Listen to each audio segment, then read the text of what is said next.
Welcome back to a smashing two-part series that comes with a big debate. Were Belgium's golden generation of Hazard, Courtois, KDB and Co a success or a failure? Well, we were halfway through telling you their story and we left you in part 1 after a heroic and last gasp win over Japan at the World Cup in Russia. Yes, heroic. Japan has beaten Spain and Germany in World Cup since then, don't forget. What might have been an easier victory turned into a terribly difficult day for Belgium against the Japanese. If you watched part 1, you will know that Belgium needed a big comeback to win this World Cup 2018 knockout match. But surely they could use this momentum and adrenaline to kick on now. They weren't by any means tournament favourites, but yet again they had got themselves amongst the last 8 in the World Cup. Remember that Belgium hadn't once reached this stage before 2014? Brazil would be their opponents, yikes. The likes of Neymar, Roberto Firmino and Philippe Coutinho were purring for the South Americans, and the most successful World Cup nation of all time didn't plan on losing to Belgium. But that's when the Golden Generation's talismanic number 10 comes into the story.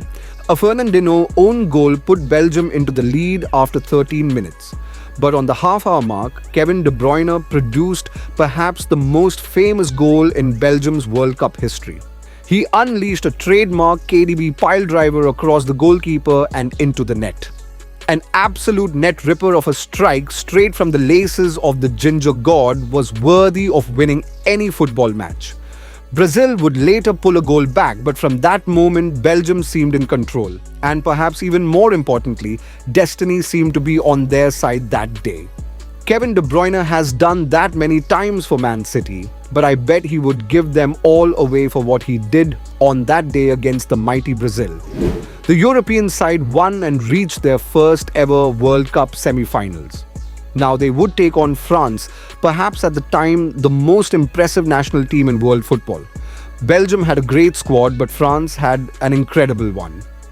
Superstars and squad depth in abundance. Talents like Pogba, Kante and a young Kylian Mbappe. And morale and manager that could win a tournament too. It was their time. A KG semi-final saw only a Samuel Umtiti header edge France into the lead and then cling on to victory. The finest of margins stood between Belgium and the final, but it wasn't to be. France had done the job on the day and would go on to win the tournament final in style. Belgium met England again in the third place playoff and won 2-0 to confirm third place, and a historic result for their nation.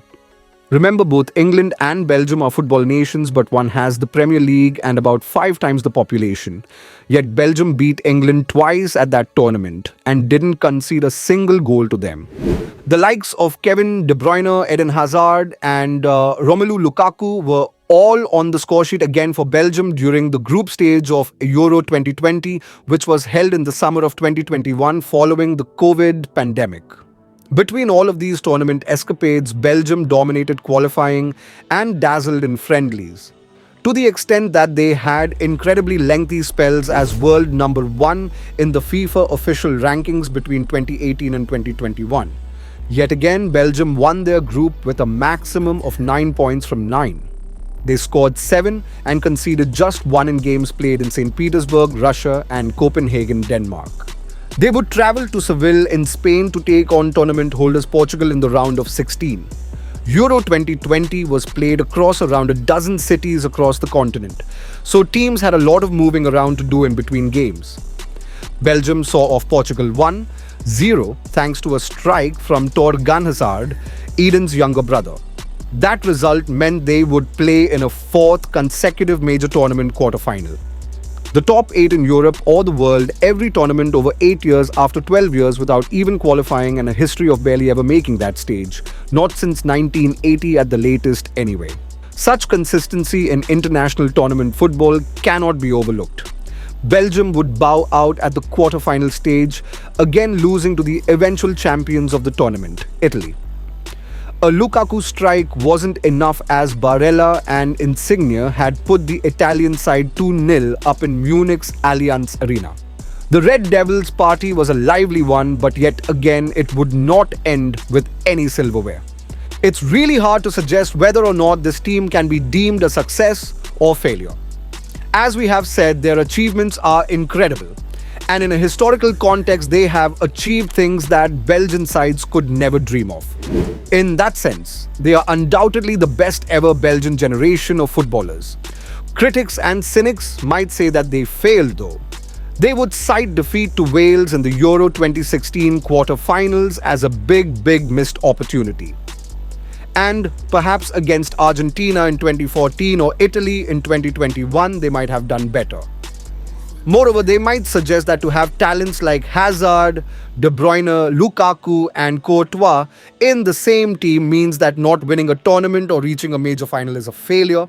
But we think that's harsh given the fierce nature of international tournament football. At Qatar 2022, Belgium weren't talked up quite so much, but neither were they expected to go out with such a whimper. They would come third in Group F, winning just one game and scoring only a single goal. In their defense, Morocco and Croatia qualified from their group and both made it to the tournament semi-finals. And had Romelu Lukaku been on half-decent form, they would have defeated Croatia and advanced themselves. But that's football, and this Belgium Golden Generation had aged a lot by that stage. We have already mentioned that the current crop of Belgium stars don't shine as bright as they once did, and that a lack of Hazard and Courtois at Euro 2024 squad means that we have to consider the Golden Generation a thing of the past. But how did they get on this time around anyway? The truth is, not so well. In a group that seemed a manageable one, they struggled, just squeezing through when Romania, Slovakia, and Ukraine provided opposition we couldn't exactly consider as elite. 3 teams made it out of this group to the last 16 of Euro 2024, and all of them saw their journey brought to a quick halt there. Belgium did show sparks of brilliance at the tournament, with De Bruyne probing and Romelu Lukaku having 3 goals disallowed by the finest of margins. But it wasn't to be, and one unlucky deflection later, they were defeated by neighbours France in the round of 16. The Golden Generation has faded, and now their remains are gone with a whimper as well. Jeremy Doku had a great tournament, but he won't be able to win anything with Belgium if they continue to play like this and lose their old legends. So there you have it, for some a glorious failure, for some simply a failure. But perhaps in reality what this Belgium generation achieved was something special. What do you think? Let us know your thoughts in the comments below and hit subscribe to keep up to date with more incredible football stories with us. See you next time.